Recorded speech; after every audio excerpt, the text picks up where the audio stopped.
여러분 안녕하십니까? 여수 MBC 뉴스데스크입니다. 더불어민주당 홍익표 원내대표가 어제 여수를 방문해 민주당 총선 지원에 나섰습니다.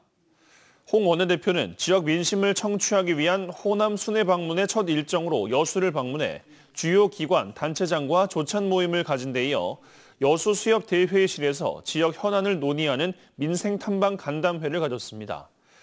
홍 원내대표는 이 자리에서 지역 의료 개선과 농어민 고통 분담, 박람회장 사후 활용, 교통 인프라 개선, 산단 지원 방안 등 다양한 지역 현안에 대한 관심과 지원을 약속했습니다. 여수의 한 부영 임대아파트의 재계약 조건을 두고 논란이 불거지고 있습니다. 일부 입주민들이 반전세나 월세를 전세로 전환해달라고 요구하고 있지만 부영 측이 거부하고 있어 이속만 챙기고 있다는 비판이 거셉니다. 최왕지 기자의 보도입니다. 부영이 지은 임대아파트에서 반전세로 거주하고 있는 김기성 씨. 재계약 시기가 다가오자 부영 측에 전세 전환을 요청했습니다. 매달 내는 월세보다 전세 대출 이자가 더 저렴했기 때문인데 부영의 답변은 이해하기 어려웠다고 말합니다. 5월 보증금으로 바꿔주라니까 안 된다 이거라. 이 사람들이 임대차법에 7조 2항의 규정이 있다 그러더라고. 다른 입주민은 처음 계약할 당시에는 부영 측이 전세로 전환할 수 있다고 해놓고 이제와 말을 바꾼다며 분통을 터뜨렸습니다. 다시 재계약을 전세가 안 돼요. 법이 바뀌어서 안 된다나. 또 엉뚱한 소리를 해버리니까. 부영 측은 반전세에서 전세로 바꾸는 건 불가능하지만 월세로 전환은 가능하다는 입장입니다. 반전세에서 월세로 계약 조건을 변경할 경우 임차인이 매달 부영에 내야 하는 돈은 최대 2배 이상 늘어나게 됩니다. 입주자들은 부영이 서민의 보금자리를 볼모로 이자 장사에만 몰두하고 있다고 지적합니다. 부영 측은 주택임대차보호법상 전세 전환이 불가능하다고 주장하고 있지만 임대인과 임차인이 합의만 한다면 얼마든지 가능하다는 게 전문가의 해석입니다. 계약을 어떤 형태로 전환하는 것인가는 임대인과 임차인 간 협의에 따라서 얼마든지 달라질 수 있는 것인데 적용시킬 수 없는 규정을 가지고 와서 임차인들은 여수시에도 수차례 민원을 제기했지만 부영 측과 직접 해결하라는 대답만 돌아왔습니다. 민원인 입장만 다 받아들이라 할 수는 없거든요, 저희가. 법적으로 불가능하다는 태도를 고집했던 부영 측은 취재가 시작되자 계약 변경을 긍정적으로 검토하겠다고 밝혔습니다. MBC 뉴스 최왕지입니다. 전라남도는 오늘 정부 의료 개혁의 핵심인 의료 인력 확충과 지역 의료 강화를 위해 의대 없는 지역에 의대 신설이 반드시 필요하다는 입장을 재확인했습니다. 전남도의 이 같은 입장 재확인은 지난 1일 정부 민생토론회에서 제기된 필수 의료 정책 패키지인 의료 인력 확충과 지역 의료 강화 등이 의대 정원 확대와 지역 필수 의사제 도입 없이는 불가능하다는 판단 때문입니다. 전남도는 또 이 같은 정부 정책에 맞춰 국립의대 신설 확정과 취약지, 응급의료기관 평가 제도 등이 지역 필수 의료 정책에 반영될 수 있도록 정부에 건의하기로 했습니다. 코레일 전남본부가 이번 설 연휴 귀성객들의 편의를 위해 전라선 무궁화호 등을 증편 운행합니다.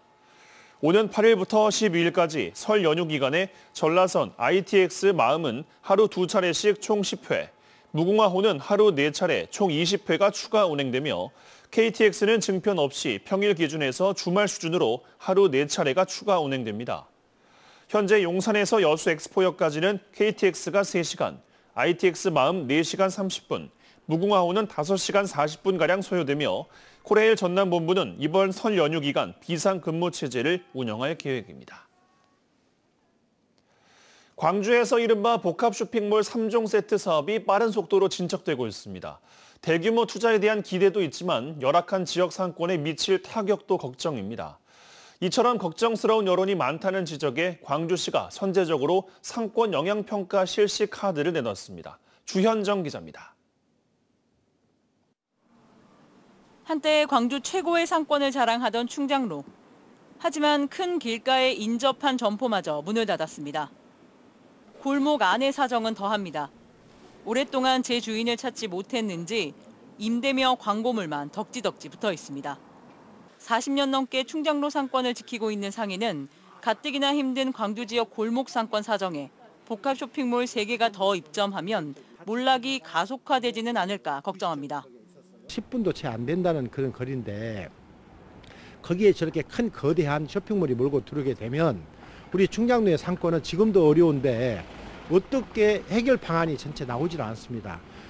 최근 광주 MBC 등 지역 4개 언론사의 공동 여론조사에서도 이런 우려는 확인됩니다. 광주에 들어설 적정 쇼핑몰 개수를 1개로 꼽은 여론이 가장 많다는 사실은 광주시가 쇼핑몰 입점만을 바라는 여론만 바라봐서는 안 된다는 신호입니다.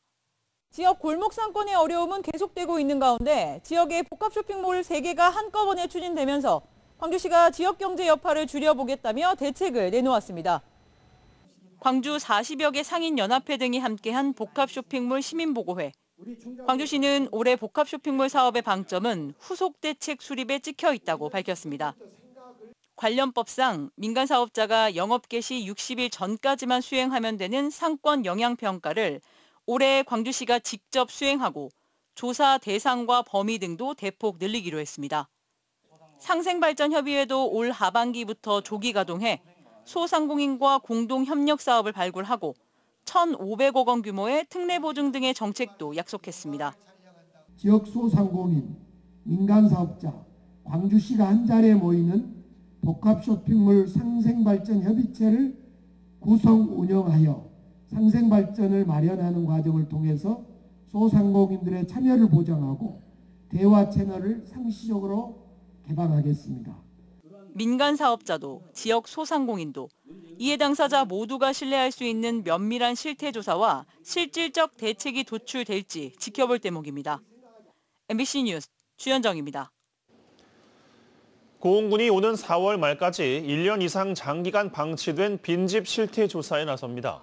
고흥군은 16개 읍면, 515개 마을을 대상으로 빈집 등급을 3등급으로 나누어서 조사하고 빈집 데이터 베이스를 구축할 계획이며 소유자의 동의하에 매각이나 임대 계획 등을 예비 귀농, 귀촌인들에게 정보를 제공함으로써 인구 유입과 지역 공동체 재건에 적극 활용하겠다고 밝혔습니다.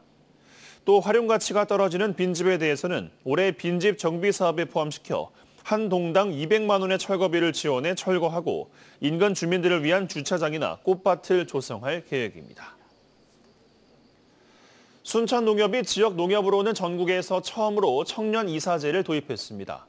순천농협은 최근 정기대의원회에서 경제상임이사와 사회이사 등 비상임이사를 새로 선출했으며 특히 만 45세 미만 조합원 가운데 비상임이사 1명을 청년이사로 선출했다고 밝혔습니다. 순천농협은 지난해 말 임시대의원회에서 정관을 개정하고 농축산부의 인가를 받아 전국 농협 최초로 청년이사제를 도입했습니다.